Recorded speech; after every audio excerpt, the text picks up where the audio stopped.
मिरजेत तुफान हाणामारी, पोलिसांचा लाठीमार, 14 जणांविरुद्ध गुन्हा दाखल, परिसरात तणावाचे वातावरण.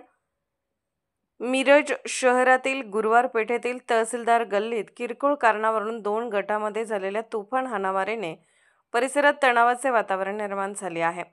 घटनेनंतर पोलिसांनी तात्काळ घटनास्थळी धाव घेऊन लाठीमार करत जमावाला पांगवले. या प्रकरणी दोन्ही गटातील 14 जणांविरुद्ध शहर पोलीस ठाण्यात गुन्हा दाखल करण्यात आला आहे.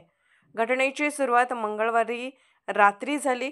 आसिफ तहसीलदार हा आपल्या मोटारीसह गल्लीमध्ये मागे घेत असताना बाजूला व्हा असे सांगितल्यामुळे संदीप शिंदे आणि त्याच्या साथीदारांशी वाद झाला.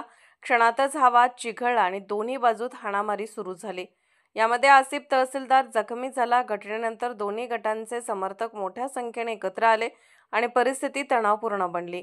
यानंतर आसिफ तहसीलदार व त्याचे साथीदार श्रेयस याच्या घरात घुसले. त्यांनी श्रेयसच्या आईला धक्काबुक्की केली, तसेच उपस्थित महिलांना शिवीगाळ आणि दमदाटी केल्याचा आरोप आहे. घटनेची माहिती मिळताच मिरज शहर पोलीस निरीक्षक किरण चौगले फौजफाट्यासह घटनास्थळी पोहोचले. पोलिसांनी लाठीमार करत जमावाला पांगवले. घटनेनंतर दोन्ही गट तक्रार देण्यासाठी पोलीस ठाण्यात दाखल झाले. यावेळी पोलीस ठाण्यासमोरही मोठी गर्दी जमली होती. शोएब बद्रे मुनीर तहसीलदार यांनी दिलेल्या फिर्यादीवरून संदीप शिंदे, नायकवडी, पवार आणि त्यांच्या साथीदारांवर गुन्हा दाखल करण्यात आला आहे. पोलिसांनी तात्काळ कारवाई करत शिंदे, पवार आणि नायकवडी या तिघांना अटक केली आहे. दरम्यान परिसरात अजूनही तणावाचे वातावरण असून पोलिसांचा चोख बंदोबस्त तैनात करण्यात आला आहे.